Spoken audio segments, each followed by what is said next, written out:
जगाला शांतीचा संदेश देणारे तथागत भगवान गौतम बुद्ध जगात अनेक थोर राजे होऊन गेले, पण शून्यातून स्वकर्तृत्वावर स्वराज्य स्थापणारे दैतीचे राजे, लोक कल्याणकारी राजा छत्रपती शिवाजी महाराज, 32 वर्षाच्या वयामध्ये निधड्या छातीने मृत्यूशी झुंज देणारे छत्रपती संभाजी महाराज, शिवाजी महाराजांच्या समाधीचा सर्वप्रथम जीर्ण उद्धार करणारे विश्ववंदनीय महात्मा फुले आणि यांची शिकवण प्रत्यक्ष कृतीत उतरवणारे आरक्षणाचे जनक छत्रपती शाहू महाराज, देश की आजादी झूठी है, ये देश की जनता भूखी है अशी शीणकर्त्य करणारे पृथ्वी हे शेष नागावर उभी नसून ती गोरगरीब शेतकरी, दलित, पीडित, आदिवासी यांचे घामावर उभी आहे असे ठणकावून सांगणारे फकीरा कादंबरीचे लेखक आणि रशियामध्ये त्यांनी शिवाजी महाराजांचा जो पोवाडा गायला असे साहित्यरत्न अण्णाभाऊ साठे, माणसात भेद निर्माण करणाऱ्या देवावर आणि समाजात वाद निर्माण करणाऱ्या धर्मावर, जातीयतेवर, अंधश्रद्धेवर प्रखर हल्ला करणारे संतांचे संत, राष्ट्रसंत गाडगे बाबा, तसेच मंदिरों में भी है खुदा, मस्जिदों में भी राम है, मंदिरों में भी है खुदा, मस्जिदों में भी राम है, दोनों नई खत्तरों में सिर्फ उनका नाम है हे सांगत समाजामध्ये समानता प्रस्थापित करणारे संत तुकडोजी महाराज आणि लोकांनी केलेली घाण साफ करणारे जे यांनी संत गाडगे बाबा आणि जे का रंगले गांधले अशी म्हणे तो आपुले तोची साथ ओळखावा देव तेथेच जाणावा असे संत तुकाराम महाराज, संत नामदेव, नंतर आपल्या जळगाव जिल्ह्यातल्या बहिणाबाई त्यांनी कविता केली आहे, गोपामध्ये गोपा सुगरणीचा चांगला बाळासाठी झोका तिनं झाडाले कांदा, तिची उली शिचवत याचं दात येत होत तुले दिले रे देवानं 2 हातात हा होत असं प्रबोधन करणारे आपल्या जळगाव आसोद्याच्या बहिणाबाई चौधरी, आसोदा भातलीच्या बहिणाबाई चौधरी. आणि हा कोरोनाचा काळ येऊन गेला. कोरोनाच्या काळामध्ये अस्पृश्यता काय होती, एकमेकांना लागण होत नव्हती, घाबरायचे. आताची परिस्थिती 2-3 वर्ष लोक सहन करू शकले नाही. आम्ही पिढ्याने पिढ्या सहन करत आलो. पहिली लस आली, कोरोना गेला नाही. दुसरी लस आली, कोरोना गेला नाही. बूस्टर डोस आला तरी कोरोना आला नाही. अस्पृश्यता नष्ट करण्यासाठी एकच लस जन्माला आली 14 एप्रिल 1891. या जगात ही अशी लस जन्माला आली की त्या लसीचं नाव आहे डॉक्टर भीमराव रावजी आंबेडकर, की त्यांनी अस्पृश्यता समण नष्ट केली म्हणून त्या लसीचं नाव आहे अस्पृश्यता कशी असते. कोरोनाच्या काळामध्ये सर्वांनी अनुभवला. हजारो वर्ष हा दलित पीडित पिचलेला दबलेला समाज यांनी अस्पृश्यता काय असते यांनी सोचलं. परंतु 14 एप्रिल 1891 ला डॉक्टर बाबासाहेब आंबेडकर जन्म झाला. जन्म झाल्यानंतर डायरेक्ट अस्पृश्यता नष्ट झाली. जबरदस्त म्हणजे भीमरावरावजी आंबेडकर. भीमरावरावजी आंबेडकर यांचा 7 नोव्हेंबर 1900 रोजी साताऱ्यामध्ये त्यांनी जेव्हा प्रवेश घेतला तर तो शिक्षण दिन म्हणून साजरा करण्यात आला. तर ज्या बाबासाहेबांना शिकण्यासाठी पुस्तक दिलं जात नाही त्याच बाबासाहेबांनी असे पुस्तक लिहिले की त्याच पुस्तकावर आज आपला भारत देश चालतोय, ते म्हणजे भारतीय संविधान. किती संकट आली, किती अन्याय अत्याचार झाले, त्याला न घाबरता आपलं चारित्र्य न गमावता त्यांना जीत आणि चिकाटीने तोंड देणं हे विद्यार्थ्याचं लक्षण असतं, काम असतं. ते विद्यार्थी म्हणजे डॉक्टर बाबासाहेब आंबेडकर. म्हणून या एका शहरावरती माझं पूर्ण भाषण सुरू होणार आहे. कोई चिल्लाकर चला गया, कोई चीख कर चला गया, कोई चिल्लाकर चला गया, कोई चीख कर चला गया, कोई भारत का सबक सीख कर चला गया, मगर एक अछूत का बेटा स्कूल के बाहर रहकर इस भारत का संविधान तकदीर लिखकर चला गया. टाळ्या वाजवमध्ये कुचराई करू नका, कारण कुचराई केली म्हणजे मलाही दोष आला पाहिजे ना. म्हणून तर तसंच बाबासाहेब आंबेडकरचे 3 गुरु होते, संत कबीर, महात्मा ज्योतिबा फुले. कबीर काय म्हणतात, ऊंचा भया तो क्या भया, जैसे पेड़ खजूर, पंछी न लगे छाव, फल लगे तिगुर, जतरा में बिठाया खतरा, तीर्थ बनाया पानी, अरे पैसों की धूळधानी, ये दुनिया है दीवानी.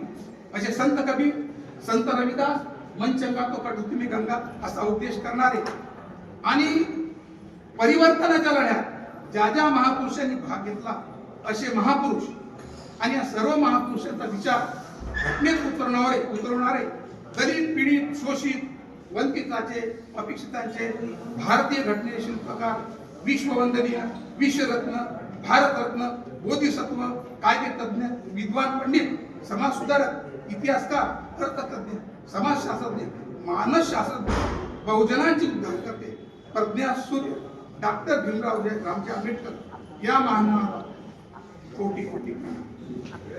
आजच्या 77व्या प्रजासत्ताक दिनाच्या कार्यक्रमाचे अध्यक्ष जिल्हा व सत्र न्यायाधीश सूर साहेब, तसेच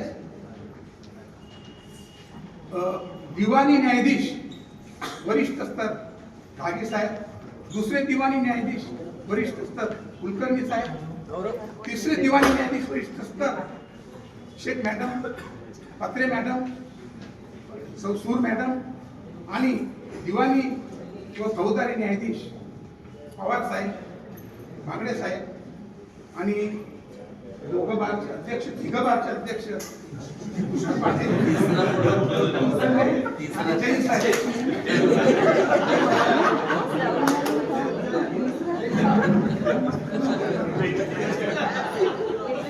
यांच्यावरती एक शेर म्हणतो, शीशा टूटे गुल मच जाए, दिल टूटे आवाज नाही. शीशा टूटे गुल मच जाए, दिल टूटे आवाज नहीं आए, सांप डसे तो दोस्त बचाए, सांप डसे तो दोस्त बचाए, दोस्त डसे तो कौन बचाए.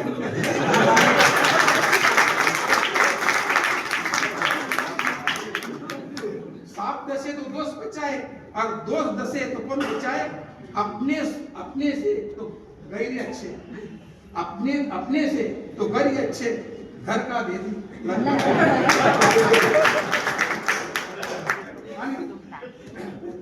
आजच्या कार्यक्रमाचे आजच्या उपस्थितीत असलेले माझ्यापेक्षा वयाने व ज्ञानाने व गुरु समान मोठे असलेले सर्व विद्वान वकील मित्र, तसेच सरकारी वकील देशपांडे साहेब, तडवी साहेब, बाकीचे सरकारी वकिलांचे मला नाव माहित नाही.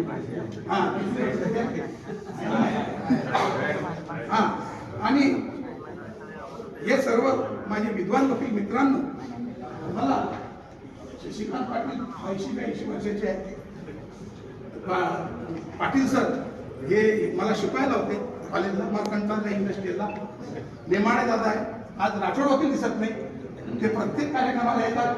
जय वकील साहेब आहेत, म्हणजे हे जे सर्व बुजुर्ग आहेत, तर यांच्यापासून खूप शिकण्यासारखं आहे.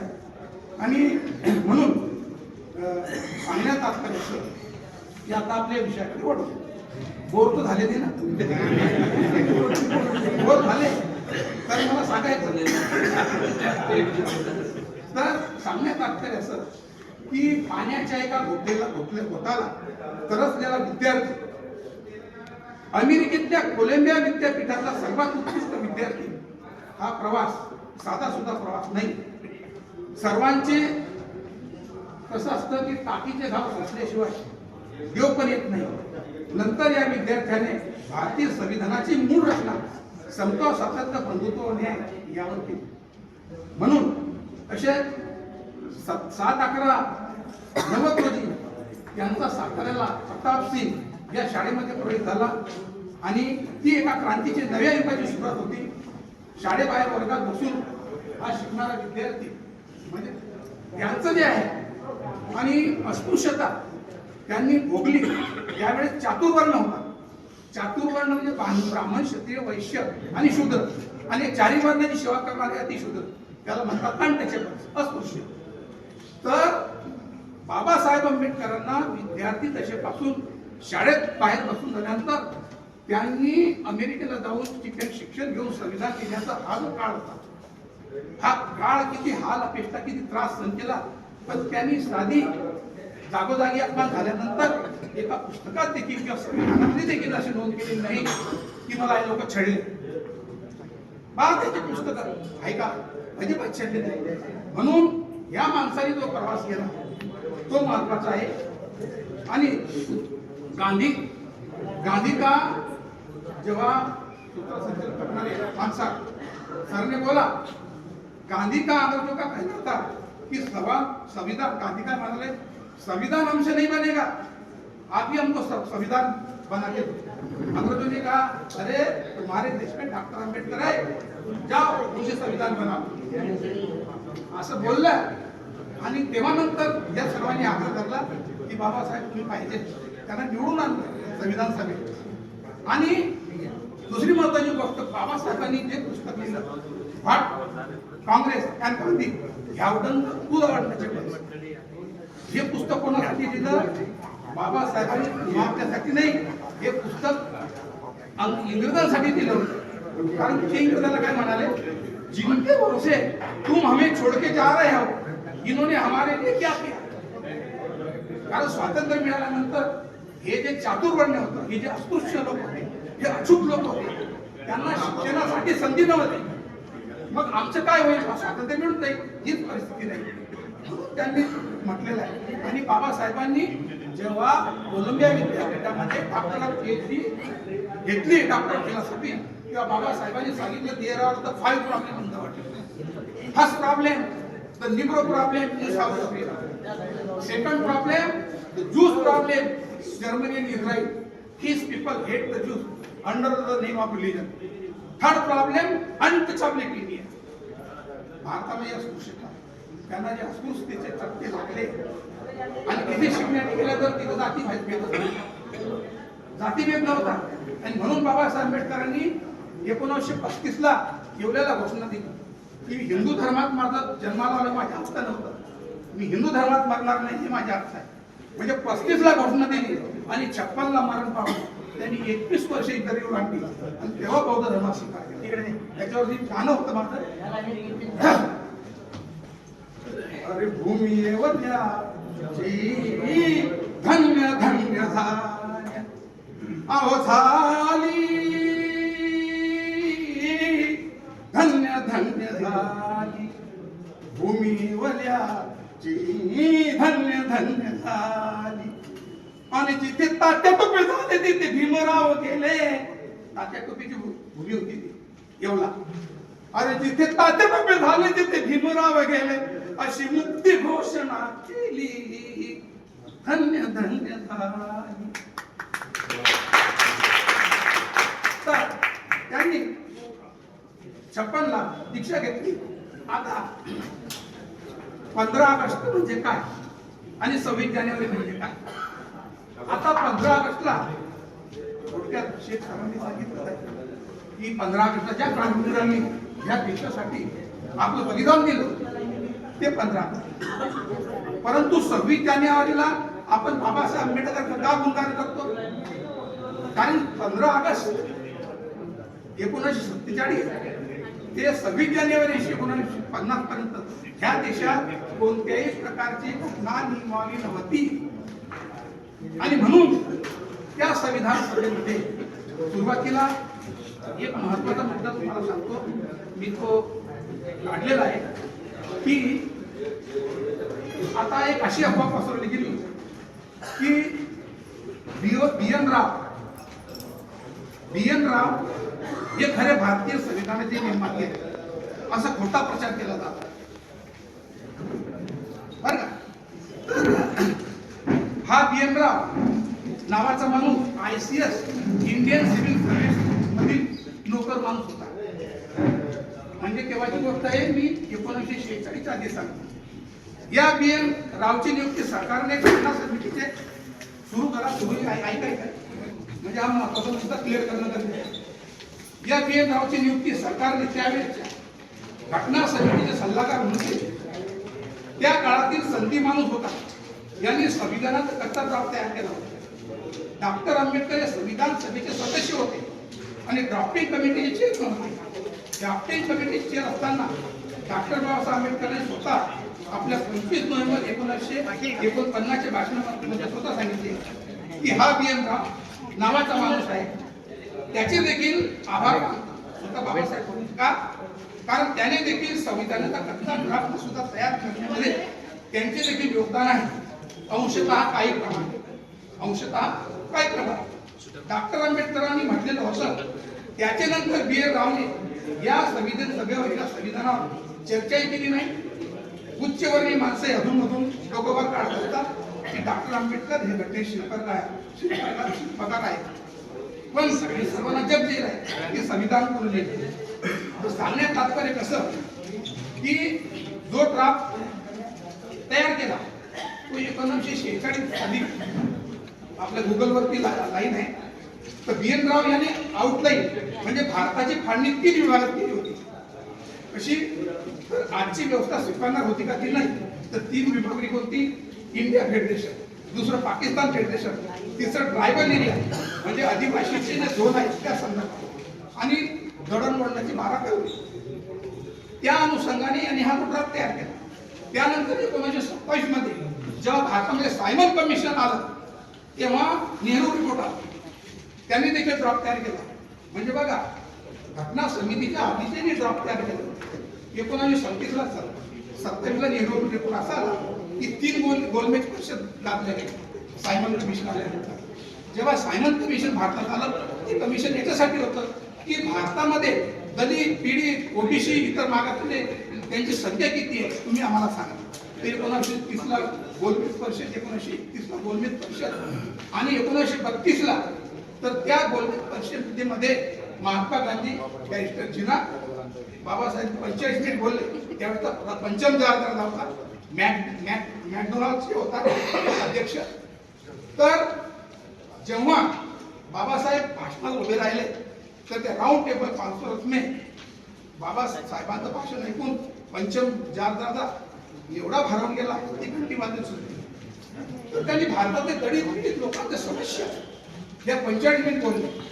तर ते सायमन कमिशन होतं, गो बॅक सायमन. तर ते कशासाठी होतं?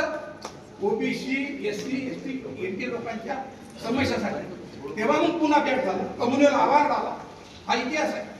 जाती निमाळा झाला. पुणे पॅक्ट मध्ये अनुसूचित जातीमध्ये लोकांना स्वतंत्र मतदार देण्यात आलं आणि महात्मा गांधी उपोषणाला लागले. तर 1927 साली त्यांनी एक ड्राफ्ट तयार केला होता आणि मोतीलाल नेहरू यांनी, यांनी 1946ला. त्यानंतर MN राय यांनी 1944ला कम्युनिस्ट राय यांनी संविधान तयार केलं. ते संविधान देखील उपलब्ध. 1946 मध्ये तिसरे संविधान हिंदू महासभा याचे त्यांनी तयार केलं. ते होते सत्कार समिती, कॉन्स्टिट्यूशन ऑफ फ्री इंडिया. आणि महात्मा गांधीचे अनुयायी श्री नारायण अग्रवाल यांनी तयार केलं, ते होतं संविधान. त्यांनी वर्ध्यामध्ये बसून तयार केलं. हे पूर्ण संविधान फक्त महात्मा गांधीच्या विचारावरून होतं, उपलब्ध होतं. गांधी आणि कॉन्स्टिट्यूशन फ्री इंडिया आणि संविधानाचे सर्व ड्राफ्ट हे सेव्ह करून ठेवलेले आहेत आणि सर्व बाबासाहेब आंबेडकरांकडे आहेत. कारण संविधान समिती होते, हे 7 लोकांची बॉडी होती. आणि समाजवादी पक्षाकडून सुद्धा एक ड्राफ्ट आला आणि हे संपूर्ण जबाबदारी यांच्यावर आहे. आता ते 7 लोक होते, BP खेतान, मोहम्मद अब्दुल्ला, कृष्णा स्वामी, हे जे सर्व लोक होते. कोणी आजारी पडलं, कोणी बाहेर जाऊन निघून गेलं, कोणी आपल्या एकंदरीत झालं. म्हणजे संपूर्ण संविधान 2 वर्ष 11 महिने 17 दिवस बाबासाहेब आंबेडकर, त्यांना डायबिटीस, त्यांना थायरॉइड, अशा परिस्थितीमध्ये त्यांनी भारताचं संविधान लिहिलं. साधं उदाहरण सांगतो. मला 6 महिन्यापूर्वी मला 15 वर्षांचा डायबिटीस होता. मला रक्तपाताची गोळी होती. मी बसताना उदास बसायचो. माझ्या मुलांना सांगायचो जा तारखा घेऊन. चढताना माझ्या पायामध्ये चमका निघत होतो, माझ्या पाठीमध्ये डिसऑर्डर होत होतं. मी चिंतित होतो का कसं करायचं. परंतु पुण्याचा माझा एक मित्र भानदास भार्गव सर आणि सुदर्शन मानखेडे यांनी मला देवा वेलनेस याच्यावरती ऑनलाईन जोडलं. तुम्ही असा एक्सरसाइज करा. त्यानुसार मी 45 मिनिट आंघोळीचा घाम येत एक्सरसाइज करतो, न्यूट्रिशन घेतो. कारण हल्लीच्या काळामध्ये आपल्या बाजारामध्ये फवारा मारलेला औषध असतं, भेसळ असते, दुधामध्ये भेसळ, तेलामध्ये भेसळ. आपल्याला जेवढातून प्रोटीन मिळत नाही, न्यूट्रिशन मिळत नाही. त्यामुळे आपले हातपाय दुखतात, पायामध्ये मुंग्या येतात, जडजड होते, हात मारते, चमका नंतर विद्युतसारख्या. का? आपल्या शरीरामध्ये न्यूट्रिशनची कमतरता असते. ते सुरू केल्यामुळे माझं 13 किलो वजन झालं कमी. आणि 45 मिनिट न थकता घामाची आवड होते. माझ्या मिसेसला जॉईन केलाय, माझ्या मुलाला जॉईन केलाय, अजून माझ्या संपर्कात जे आहे. कारण जे मला मिळालं, कारण माणसाची तब्येत जर चांगली असली तर माणूस काही करू शकतो. आजारी माणूस काही करू शकतो, वेळ कोणाही ठेवत नाही. कारण माझ्या रक्तपातळी जेवढ्या बंद आहे, माझं डायबिटीस नॉर्मल झालं, म्हणजे ओके. आज मी तरुण आहे, जवान आहे, मी सांगितलं मी एवढं करू शकतो, माझ्या तेवढा स्टॅमिना आहे. आधी एवढा माझा स्टॅमिना नव्हता. तर हे कशामुळे? देवा वेलनेस आणि हार्बलचं जे प्रोडक्ट आहे त्याच्यामुळे महाग आहे. त्याच्यावर शेअर म्हणतो की दिल के बाजार में दौलत नहीं देखी जाती, दिल के बाजार में दौलत नहीं देखी जाती, प्यार हो जाए तो सूरत नहीं देखी जाती. दिल के बाजार में दौलत नहीं देखी जाती, प्यार हो जाए तो सूरत नहीं देखी जाती. एक तपस्सुम पे जान नौछावर कर दो, माल अच्छा हो कीमत नहीं देखी जाती. पण हार्बलचं प्रोडक्ट साहेब, मी ब्रेन टॅबलेट घेतो, मला स्मरण मल्टीव्हिटॅमिन घेतो, कॅल्शियम घेतो. कारण आज माझं वय 67 कंप्लीट होऊन औषध लागलेलं आहे. 15 जानेवारीला माझा जन्म आहे. मग जसं असं वय वाटतं तसं डिसऑर्डर होतात. कॅल्शियम कमी झाल्यामुळे हाडं टिसूर होतात. मी सर्वांना सांगतो, चहा कोणी घ्यायची नाही. चहामुळे ऍसिडिटी खूप मंदावते. हे प्रॉब्लेम होता चहामुळे. आणि प्लॅस्टिकच्या ह्याच्यात अजिबात घेऊ नका, त्याच्यामुळे कॅन्सर. म्हणून तर तुम्हाला बोलतो झाले नाही. माझी शेवटची आता माझा एक स्टोरी सांगतो. माझे सासरे जे होते ते ऑर्डर्स फॅक्टरी शॉर्टमध्ये नोकरीला होते. माझी जी बायको ती हबीसरची मुलगी. आता मी खेड्यातला माणूस, अत्यंत गरिबीत शिकलो. साहेब माझी परिस्थिती अशी होती की मी मोळे विकायचो आणि मी मुन्सिपल हायस्कूलमध्ये होतो की तिथे मुलं शिकतात. तर त्यावेळेस शिक्षण चांगलं होतं. स्वतःच्या वडिलांनी घरच्या परिस्थितीनुसार त्याचे मोठे पण फुलेचे आज होती. मोळ्या विकायचो, शाळेत यायचो, माझी पॅन्ट फाटलेली, इथे शर्ट फाटलेलं, 2-3 दिवस ठेवायला. अशा परिस्थितीमध्ये मी जेव्हा पुन्हा घेऊन आलो डोक्यावर, तर तिकडनं माझ्या शाळेतल्या 2 मुली येत होत्या. त्यांनी मला पाहिलं, साहेब मला एवढी लागली ती पृथ्वी माता जर मला वाढ देईल देखील जपून राहील. म्हणजे तसं सीते मातेला त्याग करावा लागला. कारण आपल्या वर्गातल्या मुली जेव्हा आपल्याला गठ्ठा घेऊन पाहतात तेव्हा किती वाईट वाटत असेल, किती लाज वाटत असेल, हे माझ्या मनाला मी सांगतो. मी अशा परिस्थितीतून आलेलो आहे. अशा गरिबीची परिस्थिती मी काही खोटं सांगत नाही, अजिबात सांगत नाही. जे आहे ते सांगते. आणि चहा पंतप्रधान होता, आता तो सांगण्यात तात्पर्य कसं आहे की तुमच्यामध्ये मोटिवेशन, जिद्द आणि चिकाटी असेल. दुसरी महत्वाची गोष्ट सांगतो, मी इथे अध्यक्ष झालो, पण मी 75-76 ला 10वी म्युन्सिपल हायस्कूल पास झालो. त्याच्यानंतर कॉलेजला गेलो, औरंगाबादला, आपलं संभाजीनगरला, संभाजीनगरला आंबेडकर लॉ कॉलेज शिकलो. तिथे देखील गोल्ड मेडल मिळवलं. माझा गोडबरी नावाचा ब्राह्मण समाजाचा मुलगा माणूस होता, तो तबला वाजायचा. आम्ही 5व्या स्पर्धेमध्ये सुगम संगीतामध्ये तिथे देखील गोल्ड मेडल मिळवलं. तिथून आल्यानंतर मग जेव्हा ही परिस्थिती निर्माण झाली, कोणत्या विषय अध्यक्ष काय झालं की बघा, म्हणजे 77 टका तर 2008 टका. इथे किनगावकर साहेब होते, साहेब जस्टिस किनगावकर साहेब जेनेफशी होते. कधी 76-77 म्हणजे 76-77 तर मी 1986-87 ला वकील होणार प्रॅक्टिस केली. मी अध्यक्ष असताना किनगावकर साहेबांचा सत्कार माझ्या हातून झाला.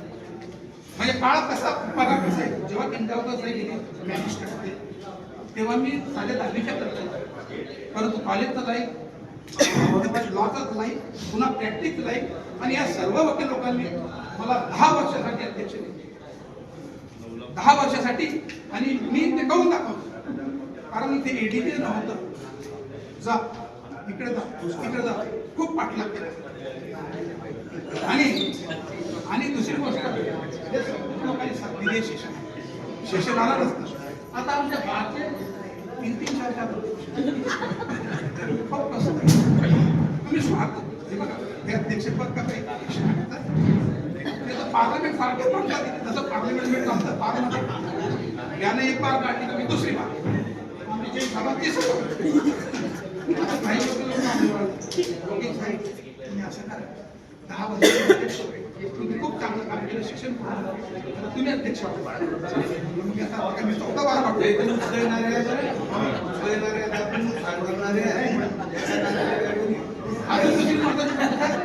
मी म्हटलं तुम्ही एक व्हा, एक झाल्याशिवाय हा विकास होणार नाही.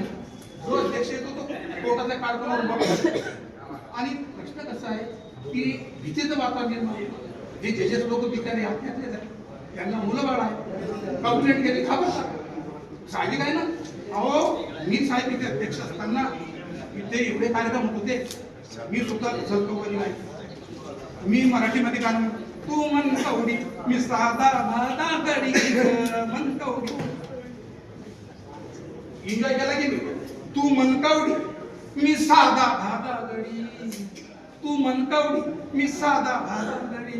मग हे तुझ्या गुणानं उदासली झोपडी, तुझ्या गुणानं तू मन कवडी म्हणजे नाचत होते अक्षरशः. टाकून लोक पेटी वाजवत होते आणि ते खडसे साहेब तबला वाजवत होते. खडसे साहेब प्रिन्सिपल जज होते. ते त्यांची फरमाईश का मी तबला वाजवी, पण माझ्या हाताला घुंगरं वाजवा म्हणे.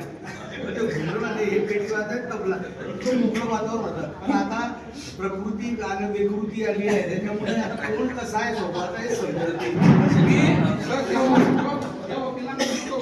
माझ्याकडे 25 लाखाचं घर आहे, मग तिघं अध्यक्षांना ते घर मी लाईटीसाठी बक्षीस देतो.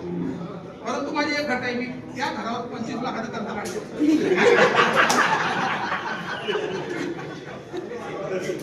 तर सांगण्याचा कशासाठी एवढे अध्यक्ष काय त्याची म्हणजे कॅरेक्टर म्हणून यांना घेतो. तर खेडीमेडीचं वातावरण ठेवा. साहेब मी कव्वाली म्हणायचो ना, त्याच्या नाव आहे कव्वाली कोणती होती. गुणपतन गावठी नदिया में नहाने आई, साया साया पानी में तैरता है उसमें धब्बा नजर नहीं आता. साया पानी में तैरता है उसमें धब्बा नजर नहीं आता. आईने का वो भी रूप जिसमें पानी नजर नहीं आता, उसमें चेहरा नजर नहीं आता. साया पानी में तैरता है उसमें धब्बा नजर नहीं आता. आईने का वो भी रूप जिसमें चेहरा नजर नहीं आता. अरे आईना सुबह बना रास्ता दिखाने आई, आईना सुबह बना रास्ता दिखाने आई. अरे गुणपतन गावठी नदिया में नहाने. त्या अशी गाणी म्हणायची. वकील लोकांना खूप आता एन्जॉय करायचं. कुठे गेलं ते आता काळगे बाबा झुणका भाकर प्रत्येक वर्षी या लोकांनी 7-8 वर्षापासून झुणका भाकर पण, शिवजयंती पण, आंबेडकर जयंती पण, सर्वच पण. जजनुमाची बदली झाली त्यांना शेट टाकली. नवीन लोक आले त्यांचं इंट्रोडक्शन पण, गॅदरिंग पण. हा एन्जॉय करू द्या ना. अरे हे जीवन कशासाठी आहे. अरे हे जीवन असेल तर मेलेलं बरं, पण भीती वाटते ना मरायला, म्हणून प्यारेला.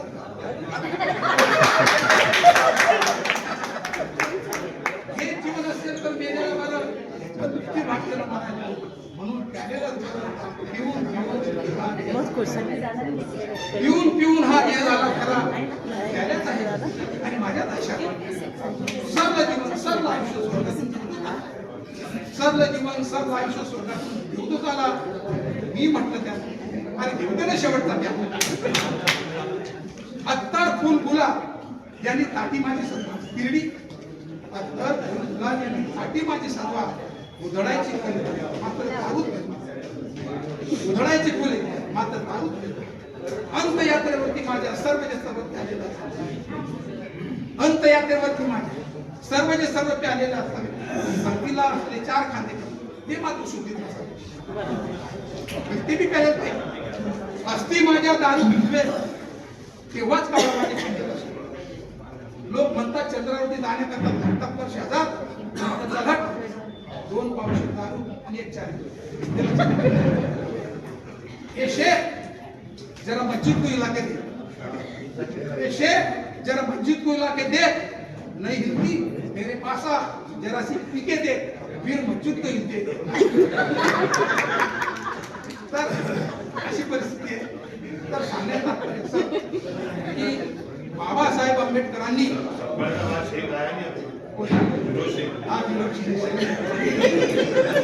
बाबासाहेब आंबेडकरांनी जर भारताचं संविधान लिहिलं नसतं तर मी सकाळी वकील मी इथे आलो नसतो काहीच केलं नसतं म्हणून युग बीते है आज भी इंसान चक्कर युग बीते आज भी इंसान चक्कर में रहेगा कब तक नादान इस नादानी के चक्कर में यदि पढ़ लिख कर हिंदी नहीं बनती विद्याओं के डॉक्टर तो फंसा लेता था कोई भी शैतान हमको चक्कर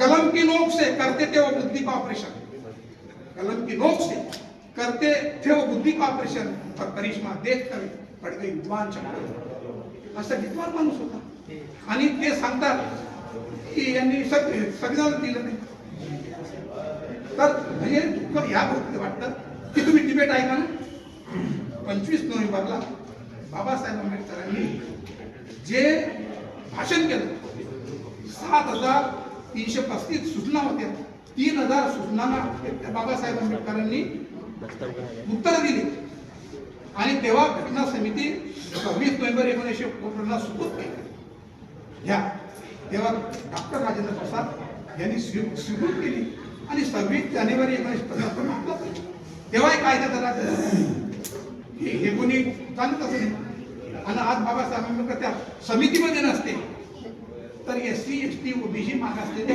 दलित पीडित पिचलेले खातेले काय लोकांचे हाल असतो बाबासाहेब आंबेडकरांनी हिंदू कोड बिल जर लिहिलं नसतं तर महिलांचे काय हाल असते सांगा तुम्ही आता हिंदू कोड बिल वाचा बाबासाहेबांचे विचार आहे का म्हणजे दलित पीडित शोषित आणि महिला यांच्यावरती बाबासाहेबांचे फार मोठे उपकार ही परिस्थिती आहे आणि म्हणून बाबासाहेब आंबेडकरांनी सांगितलं काही त्यांनी संभाव्य धोके दिले त्यांचं भाकीत होतं हे घटना मी सुपूर्द केली पण हे राबवणारे जर लोक चांगले असतील तर घटना कशी असो घटना हे कशी असो तर सर्वांचा विकास होईल पण राबवणारे लोक नालायक असले घटना किती चांगली असली तर विकास नाही होणार अधोगती होईल असं त्यांनी सांगितलं आणि पुन्हा ह्या देशावरती प्रार्थना येण्याची शक्यता त्यांनी वर्तवली कशी वर्तवली होती की त्यावेळेस तिकडे तो बाहेर त्याला फितूर झाला जयचंद्र मोहम्मद बोलला जयचंद्र आपण बोलवलं इकडे शिवाजी महाराज सिंग मुघलांकडनं मराठी आणि राजपूत लढत होते हे सर फितुरीमुळे झालं ना हे जर फितुरीमुळे भारतात देतात म्हणून पुन्हा भारतात येण्याची शक्यता म्हणून त्याच्यावरती कविता म्हणून दाखवतो नवीन केलेली आहे आज चांगली आहे तर बोलत झालेली ना नाही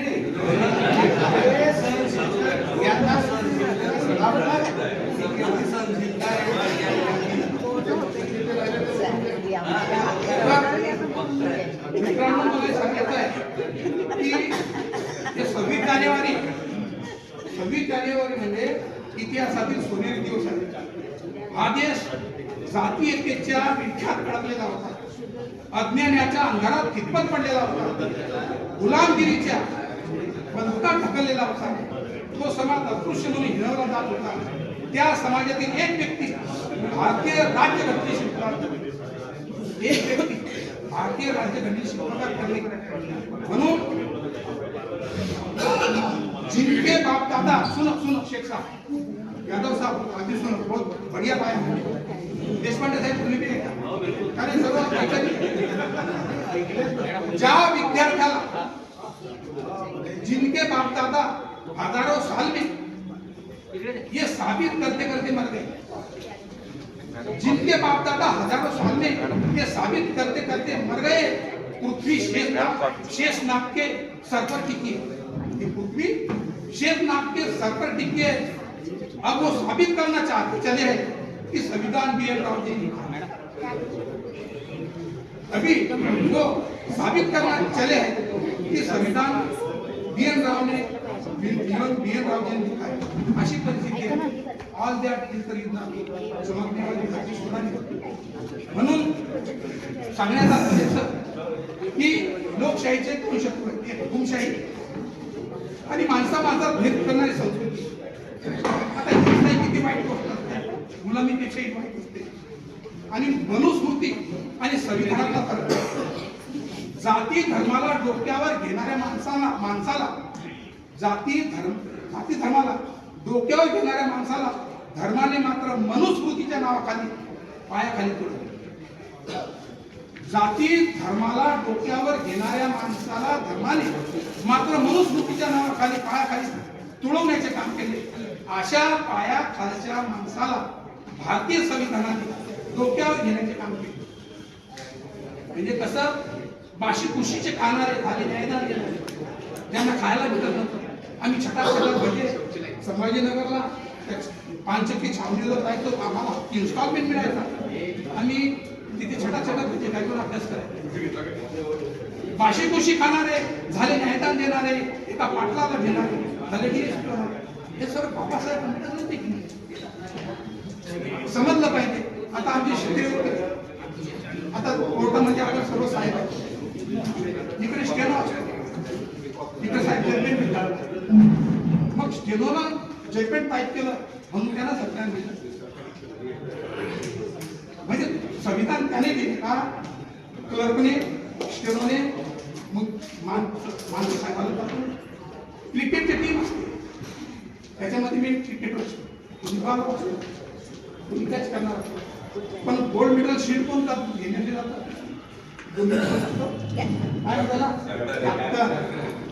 मग आता हे 7 लोक होते संविधान बाबासाहेबांनी आणि ते म्हणतात बाबासाहेबांनी संविधान दुसरी गोष्ट मला पाहिजे अजून कारण हे बुद्धी क्लिअर करण्यासाठी आज की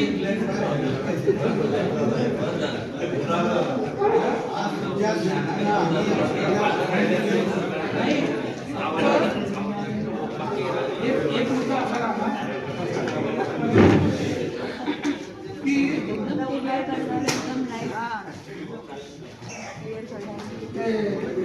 त्यांनी शेवटचं एकच कविता म्हणणार एक दिवस संविधान आज की दौर में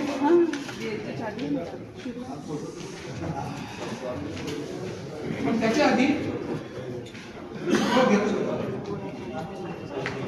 रामी नको तर रावणी नको कवितेचं नाव आहे रामी नको रावणी नको मी लक्ष्मण रेष ओलांडून आली काय म्हणते मी लक्ष्मण रेष ओलांडून आली मी अजिबात रावणाला घाबरत नाही मी लक्ष्मण रेष ओलांडून आली मी अजिबात रावणाला घाबरत नाही तुम्ही 10 कोण घेऊन 10 विस्कावून भीती घाला मला तुम्ही 10 कोण घेऊन 10 विस्कावून भीती घाला मला मी तुमच्याकडे दया असल्या मागत मी तुमच्याकडे दया असल्या शीन बनून पडून राहील आयुष्यभर शीन बनून पडून राहील आयुष्यभर परंतु कुणाच्या पायाच्या स्पर्शाचा उद्धार नको शीन बनून पडून राहील आयुष्यभर परंतु कुणाच्या पायाचा स्पर्शाने उद्धार नको राहील आयुष्यभर चारित्र्यहीन म्हणून राहील आयुष्यभर चारित्र्यहीन म्हणून जो मागतो अशी परीक्षा तो रामच म्हणतो जो मागतो अशी परीक्षा त्याला म्हटलं होतं परीक्षा दे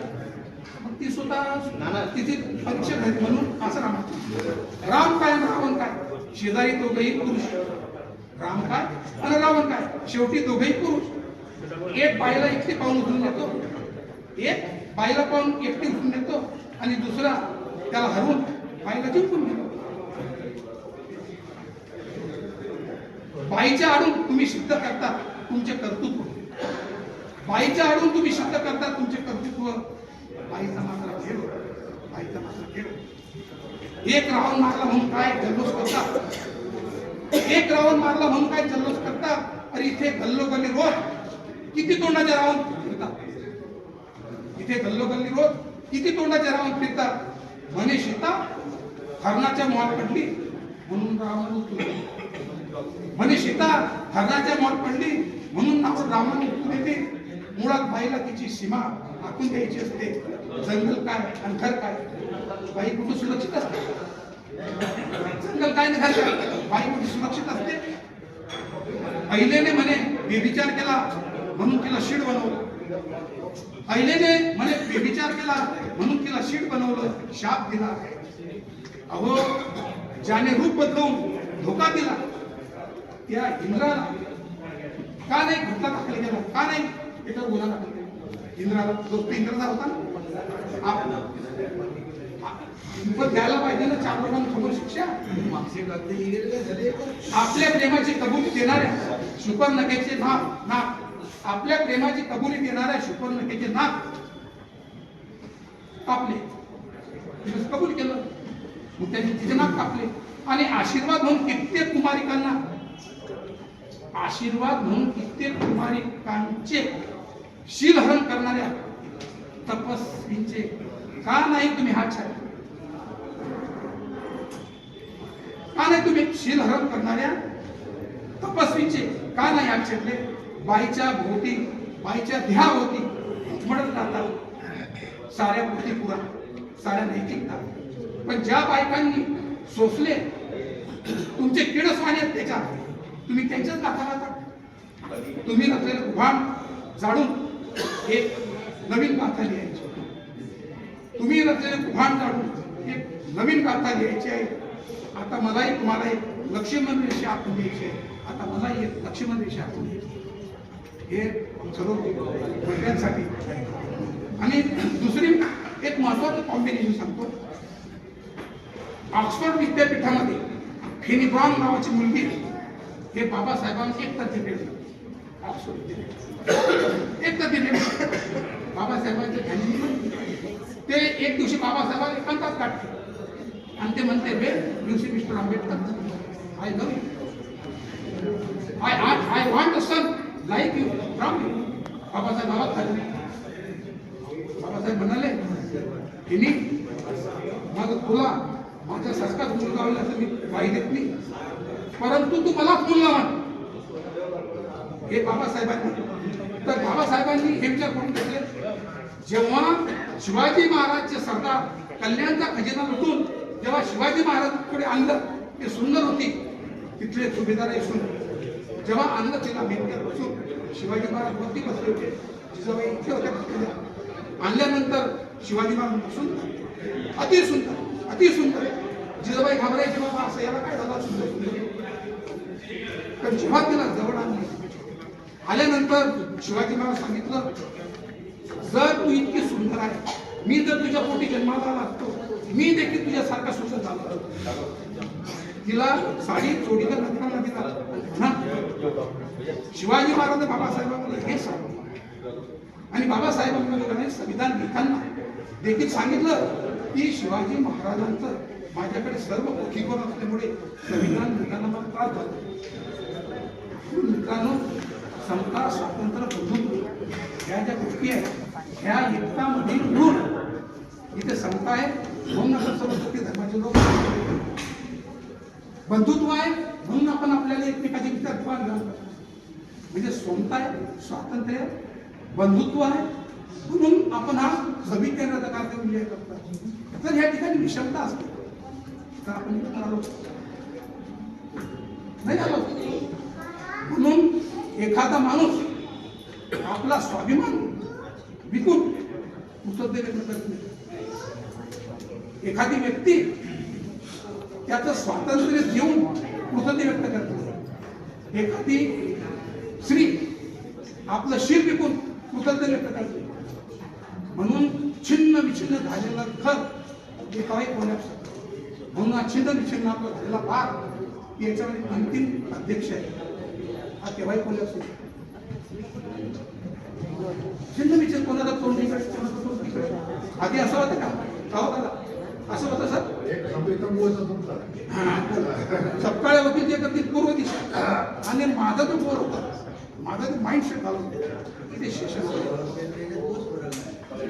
इथे सेशन आणायचं आणि मी स्वतः चीफ जस्टिस स्वतंत्र कुमार साहेबांना जाऊन डायरेक्ट भेटायचो पर्सनली ओळखत होते जिंगांकर साहेब तिथे होते घाटीचे होते गवई साहेब तिथे होते मी सर्वांना पर्सनली भेटायचो साहेब आमच्या भुसावळचं काय तिथे आम्ही उपोषणाला बसतो संघर्ष करतो हे डेडी जे येत नाही जळगावचे वकील लोक आधी जातात आणि तिथे काहीतरी सोडून मग मी तिथे जाऊन स्वतः चीफ जस्टिसला एक शेअर म्हणून दाखवलं एक शेअर चीफ जस्टिसला गमों की आंच पर आंसू उबाल कर देखो गमों की आंच पर आंसू उबाल कर देखो बनेंगे रंग किसी पर डाल कर देखो बनेंगे रंग किसी पर डाल कर देखो तुम्हारे दिल की चुभन भी जो रुकम होगी किसी के पांव से काटा निकाल स्वतंत्र साहेबांना